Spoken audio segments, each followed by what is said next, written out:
পরিবর্তন যাত্রায় আজই রাজ্যে বিজেপির একাধিক কেন্দ্রীয় নেতা। খড়গপুর পরিবর্তন যাত্রা কর্মসূচিতে কেন্দ্রীয় মন্ত্রী গিরিরাজ সিং। অন্যদিকে বসিরহাটে পরিবর্তন যাত্রায় উত্তরাখণ্ডের মুখ্যমন্ত্রী পুষ্কর সিং ধামি। আসানসোলে পরিবর্তন যাত্রায় ঝাড়খণ্ডের প্রাক্তন মুখ্যমন্ত্রী অর্জুন মুন্ডা। কোচবিহারে পরিবর্তন যাত্রায় আসছেন কেন্দ্রীয় মন্ত্রী জিতিন প্রসাদ। রায়গঞ্জে পরিবর্তন যাত্রায় আসছেন মধ্যপ্রদেশের মন্ত্রী সাবিত্রী ঠাকুর।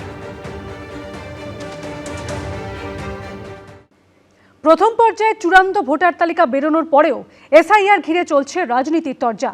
একদিকে বিজেপি ও নির্বাচন কমিশনকে এক বন্ধনীতে ফেলে আক্রমণ শোনাচ্ছে তৃণমূল কংগ্রেস, অন্যদিকে রাজ্যের এসআইআর অশান্তির ছবিকে হাতিয়ার করে শাসক দলকে বিঁধেছে বিজেপি। আর এরই মধ্যে আবার শুক্রবার থেকে ধর্মতলায় ধর্নায় বসছেন মুখ্যমন্ত্রী, জানিয়ে কটাক্ষ করেছে প্রধান বিরোধী দল।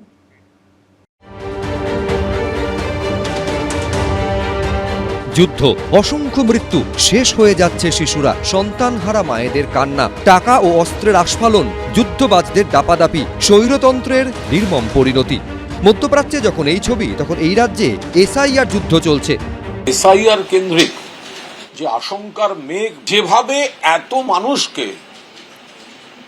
বিজেপির নির্দেশে অনিশ্চয়তার মধ্যে ঠেলে দিয়েছে নির্বাচন কমিশন, তার জেরেই এই মৃত্যু। আমাদের জেনুইন ভোটারকে বিজেপির নাম ব্যবহার করে যেভাবে তৃণমূল কংগ্রেস ভোটার লিস্ট থেকে বাদ দিয়েছে, সেই শুনানিগুলো সম্পূর্ণ না করে পশ্চিমবঙ্গে নির্বাচন করা যাবে না।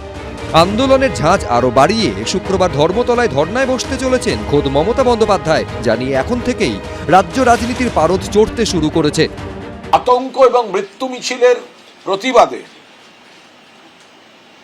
শুক্রবার বেলা 2টো থেকে ধর্মতলায়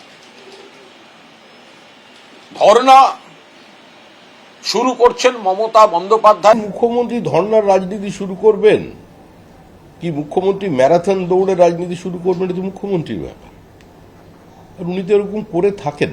আমরা মুখ্যমন্ত্রী কি করছেন সে ব্যাপারেও চিন্তিত না।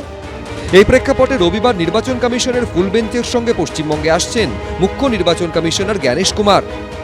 আমি তো প্রথম দিন থেকে বলে এসেছি, জ্ঞানেশ কুমারকে দিল্লিতে থাকলে হবে না, কারণ 12 রাজ্যে এসআইআর চলছে, তার মধ্যে ব্যতিক্রম পশ্চিমবঙ্গে। এত হল্লা কোথাও নেই, এত মৃত্যু কোথাও নেই। যেহেতু এটা ব্যতিক্রমী রাজ্য, এগিয়ে বাংলা, সেজন্য জ্ঞানেশ কুমারকে এখানে আসতে হবে। তিনি আসছেন, আমি জেনে খুশি। তিনি দেখবেন। উনি বুঝিয়ে দিলেন যে উনি মালিক এবং জ্ঞানেশ কুমার ওনার প্রভুভক্ত ভৃত্য। শ্রমিকবাবু কি দেখাবেন উদাহরণ দিয়ে যে আর কোথায় অ্যাডজুডিকেশনের নামক অসভ্যতা করা হয়েছে। নির্বাচন কমিশনকে আর নির্যাতন কমিশন বলছি না, এখন কৃতদাস কমিশনে পরিবর্তন। সব মিলিয়ে ভোটমুখী পশ্চিমবঙ্গে এসআইআর নিয়ে রাজ্যের শাসক ও বিরোধীর মধ্যে দোষারোপ পাল্টা দোষারোপের রাজনীতি চলছেই। শিবাশিস মৌলিক, আশাফুল হোসেন, অনির্বাণ বিশ্বাস, এবিপি আনন্দ। নির্বাচন কমিশনের প্রশ্নের মুখে পড়েছেন দক্ষিণ 24 পরগনা এবং কোচবিহারের জেলা নির্বাচনী আধিকারিক অর্থাৎ জেলা শাসকরা। সূত্রের দাবি, দুই জেলার নির্বাচনী প্রস্তুতি দেখে রীতিমতো বিরক্ত কমিশন। আর এই নিয়ে শুরু হয়েছে রাজনৈতিক চাপানুতো। বিধানসভা নির্বাচনের দামামা বেজে গেছে, যে কোনো দিন ভোটের নির্ঘণ্ট ঘোষণা হতে পারে। এই পরিস্থিতিতে সূত্রের খবর, নির্বাচন কমিশনের প্রশ্নের মুখে পড়েছেন দক্ষিণ 24 পরগনা ও কোচবিহারের জেলা নির্বাচনী আধিকারিক অর্থাৎ জেলা শাসকরা। সূত্রের দাবি, দুই জেলার নির্বাচনী প্রস্তুতি দেখে রীতিমতো বিরক্ত কমিশন। পশ্চিমবঙ্গের ভোট প্রস্তুতি খতিয়ে দেখতে সোমবার ভার্চুয়াল বৈঠকে বসেন জাতীয় নির্বাচন কমিশনের deputy election commissioner Gyanesh Bharati. সূত্রের খবর, সেই বৈঠকে ভোট প্রস্তুতি তুলে ধরে প্রতিটি জেলা প্রশাসন, যেখানে দক্ষিণ 24 পরগনা ও কোচবিহারের ভোট প্রস্তুতিতে খামতি সামনে আসে।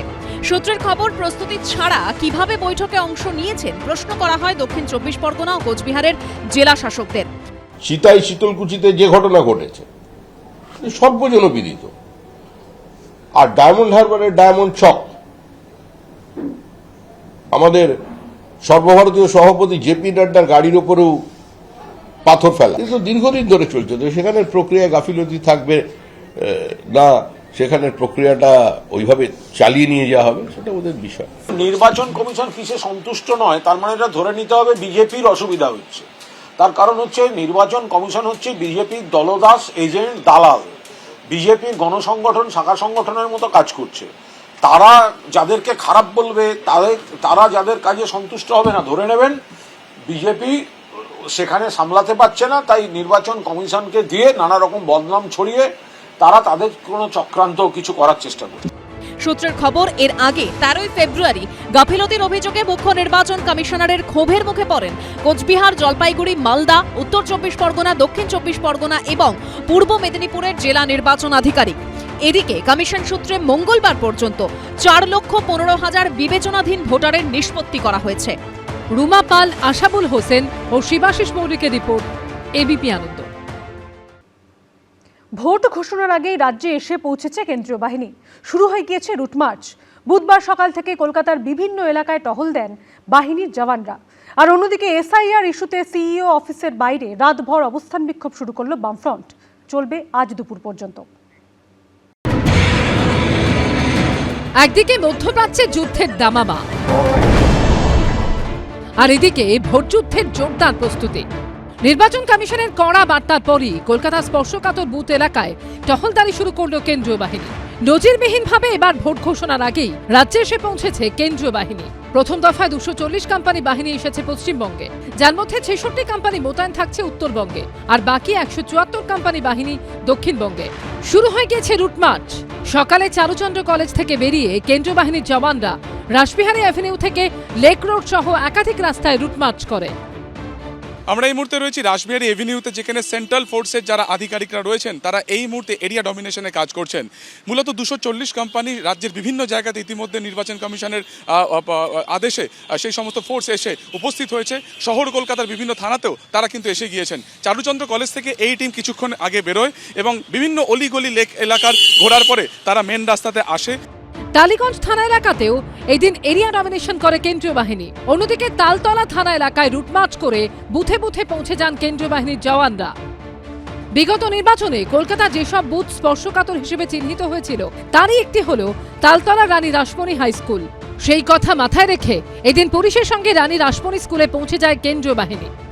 তালতলা থানার অঞ্চলের ঠিক একটি স্কুলের সামনে রানী রাসমণি হাই স্কুল, এই স্কুলটি হচ্ছে একটি বুথ এবং বুথের সামনেও সেন্ট্রাল ফোর্সের বাহিনীকে নিয়ে কলকাতা পুলিশের তরফ থেকে তালতলা থানার যারা আধিকারিকরা রয়েছেন, অফিসার ইনচার্জ সহ অন্যান্য আধিকারিকরা, তারা বিভিন্ন এলাকায় যেমন রুটমার্চ চালাচ্ছেন, তার সঙ্গে সঙ্গে বুথ যেগুলো রয়েছে, যে বুথে আগামী দিনে নির্বাচনের দিন বা তার আগের দিন ডিপ্লয়মেন্ট হয় এই সেন্ট্রাল ফোর্সের আমরা জানি, এবং সেই ক্ষেত্রে আগে থেকে যাতে বুথের আশেপাশে সমস্তটা চেনানো যায় সেই প্রক্রিয়া চালানো হচ্ছে। লোকসভা হোক কিংবা বিধানসভা, ভোট এলেই অশান্ত হয়ে ওঠে কলকাতা পুরসভার 109 নম্বর ওয়ার্ডের শহীদ স্মৃতি এলাকা। এই দিন সকালে পঞ্চসার থানা এলাকার চকগড়োয়া থেকে শহীদ স্মৃতি বিভিন্ন এলাকা ঘুরে দেখে কেন্দ্রীয় বাহিনী। পঞ্চসার থানার ওসি সহ পুলিশ আধিকারিকরা যেমন রয়েছেন, কেন্দ্রীয় বাহিনীর জওয়ানরা কিন্তু আজ সকাল থেকে রুট মার্চ করছেন। মূলত 109 নম্বর ওয়ার্ড কলকাতা পুরসভার এই অঞ্চলে কিন্তু প্রায়শই প্রত্যেকটি নির্বাচনে, সে কলকাতা পুরসভার ভোট হোক, বিধানসভা নির্বাচন হোক, সব ভোটেই কিন্তু গন্ডগোল হয়। কিন্তু এবারে কেন্দ্রীয় বাহিনীর জওয়ানরা যেহেতু চলে এসেছেন, ইতিমধ্যে 240 কোম্পানি কেন্দ্রীয় বাহিনী জওয়ান রাজ্যে চলে এসেছে, বিভিন্ন থানা এলাকায় তারা রুটমার্চ করছে। তেমনই পঞ্চসার থানা এলাকায় তারা কিন্তু রীতিমতো পঞ্চসার থানার পুলিশ আধিকারিকদের সঙ্গে নিয়ে সশস্ত্র অবস্থায় রুটমার্চ করছে। हमारा मेन टारगेट है जो वोटिंग है पीसफुली कराना, उसी के लिए हम लोग आए हैं।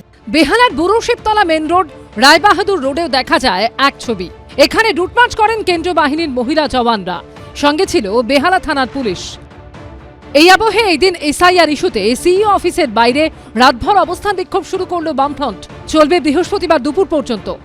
ভোটারদের হয়রানির প্রতিবাদ, নাম বাদ দেওয়ার চক্রান্তের অভিযোগকে সামনে রেখে টি বোর্ডের সামনে থেকে মিছিল করে মুখ্য নির্বাচনী আধিকারিকের অফিসের সামনে আসেন বামফ্রন্ট নেতাকর্মীরা। মিছিলে হাঁটেন বিমান বসু, মোহাম্মদ সেলিম, সুজন চক্রবর্তীরা। এই যে লাখ লাখ ভোটার লিস্টের একেবারে রিলিজিয়ান এবং রিজিয়ন স্পেসিফিক, তার সঙ্গে মতুয়া, উদ্বাস্তু, আদিবাসী, মহিলা, অনগ্রসর শ্রেণী, তাদেরকে বেছে বেছে সংকটে ফেলা হয়েছে।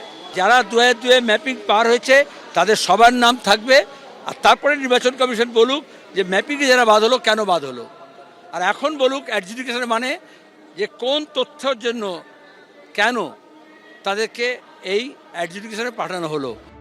নির্বাচন কমিশনের পক্ষ থেকে জানানো হয়েছে সিইও এই দিন অফিসে আসেননি। সন্ধ্যায় বাম নেতাদের কাছে অবস্থান বিক্ষোভ তুলে নেওয়ার অনুরোধ করা হয় পুলিশের পক্ষ থেকে, কিন্তু আন্দোলনে অনড় বামেরা। এবিপি আনন্দ, কলকাতা। এবিপি আনন্দ, এগিয়ে থাকে, এগিয়ে রাখে।